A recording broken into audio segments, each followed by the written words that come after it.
इस समय हम खड़े हैं वार्ड नंबर 1 में, जहां से एक ऐसा चेहरा मैदान में सामने है जो समाज सेवा के क्षेत्र में 5 साल में कभी पीछे नहीं हटा। हालांकि उनके चर्चे गलियों में नहीं रहे, इसके बाद भी एक नाम ऐसा उभर कर आया है जो सबको चौंका देने वाला है।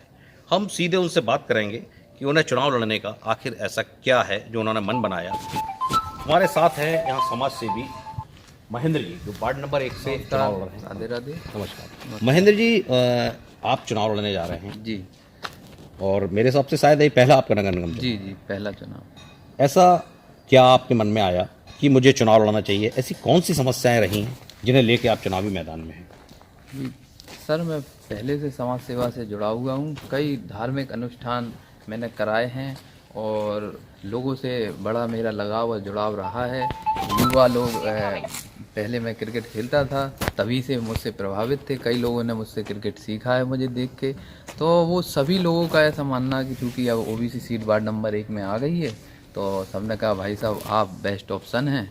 तो उस वजह से मैं जो है आगे बढ़ने का प्रयास कर रहा हूँ। आप लोगों का अगर सहयोग रहा तो मैं आगे बढ़ के आपकी सेवा करना चाहता हूँ। वार्ड को उत्तम वार्ड बनाने का पूरा प्रयास करूँगा। अच्छा महेंद्र जी, एक बात बताइए, आपको ऐसा क्या लगा कि जैसे 5 साल और भी यहाँ पार्षद रहे हैं, काम किया है उन्होंने, तो कहीं कुछ छूट गया है, कहीं कुछ ऐसा रह गया है, या मन में आपके जो चुनाव की भावना आई है वो ये प्रेरणा कैसे ली कि मुझे राजनीति में आना चाहिए या मुझे चुनाव लड़ना चाहिए? जी, कई मुख्य बिंदु मेरे पास हैं। अभी चूँकि मैं 8 से 10 महीने से पूरे वार्ड में भ्रमण कर रहा हूँ, तो मैं देखता हूँ सबसे प्रमुखता से जो चीज़ें हैं कि जो नगर निगम के संबंधित जो कार्य हैं वो किसी कारण से पूर्ण रूप से नहीं हो पा रहे हैं। तो उनको मैं पूर्ण रूप से करने का अपनी पूरी शक्ति के साथ करने का प्रयास करूंगा। जैसे कि अभी मैं परसों नरसों कुशवाहा मार्केट की तरफ गया हुआ था, तो वहाँ एक बड़ा सीवर निकला हुआ है। क्योंकि वो ओपन है, वहाँ साफ़ सफाई होती नहीं है, पूरे घरों में पानी भरा हुआ है, बच्चे बीमार हैं और घरों में आदमी नहीं रह के ऊपर की फ्लोरों पर रह रहे हैं।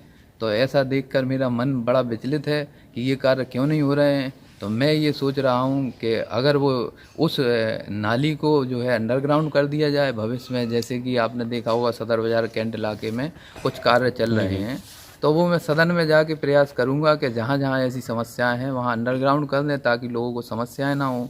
दूसरी समस्या जैसे कि वार्डों में जगह जगह रोडें उखड़ी पड़ी हैं। जो ठेकेदार कार्य करने के लिए आए हैं, जिनके टेंडर हुए थे, जैसे जल निगम वालों के जो टेंडर हुए थे और गैस पाइपलाइन के जो टेंडर हुए थे, उनने उखाड़ने के बाद दोबारा वहां आने की जहमत नहीं की। तो क्यों नहीं की और कौन लोग हैं जो उन्हें नहीं रोकते हैं? मैं किसी की अच्छाई बुराई ना करते हुए मैं इन सब संबंधित कार्यों को अपनी पूरी शक्ति से पूर्ण कराने का प्रयास करूंगा। जो भी कार्य रुके हुए हैं वो चाहे मुझे विधायक निधि और सांसद निधि से भी वो कार्य कराना पड़े। अगर वो संभव नहीं हुआ इनके थ्रू तो मैं नगर विकास मंत्री तक भी जाऊंगा। क्योंकि मैं पढ़ा लिखा हूँ, मैंने बीएससी और एमएससी किया हुआ है, तो मैं अपनी पूरी शिक्षा का लाभ जो है पूरे वार्डवासियों को दिलाने का पूर्ण प्रयास करूंगा। आपकी प्राथमिकता में ऐसा कौन सा काम है जो आपकी नज़र में है जो अभी तक नहीं हुआ, आज़ादी के बाद इस वार्ड में हुआ ही नहीं है?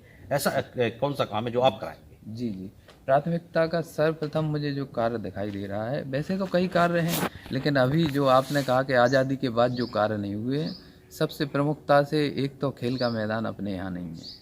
क्योंकि भिन्न भिन्न स्थानों पे आपको ज्ञात होगा या ना भी ज्ञात हो, क्योंकि मैं भ्रमण कर करके ये देख रहा हूँ कि यहाँ पर जो लोग पहले हमारा यहाँ पे पोलो ग्राउंड बगल में लगा हुआ है, तो घूमने फिरने का मैदान था, चूँकि वो कैंट का था, वो भी बंद हो गया किसी कारणवश। अब नगर निगम का कोई पार्क यहाँ पे उपलब्ध नहीं है, ना ही बच्चों के खेलने के लिए कोई पार्क उपलब्ध है, बच्चों का खेल का मैदान भी उपलब्ध नहीं है। तो मैं इन चीज़ों पे प्रमुखता से गौर करूँगा।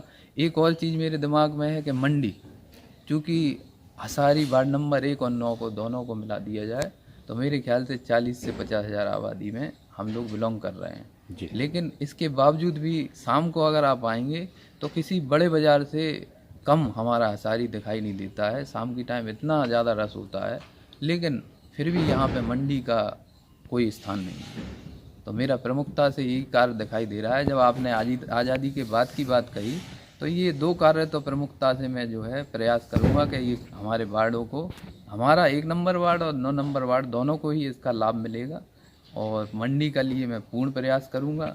और जहां तक है मेरे कार्यकाल में आप ये ऐतिहासिक कार्य देखेंगे कि हसारी में मंडी बन गई है। हमारे साथ महेंद्र जी थे और ये इतिहास रचने के लिए आतुर हैं। और महेंद्र जी की जो जीत जैसे होती है तो इनका दावा है कि सर्वप्रथम मैं वो कार्य करूंगा जो आज़ादी के बाद आज तक। खोजी टाइम्स के लिए कुंदन सोलंकी।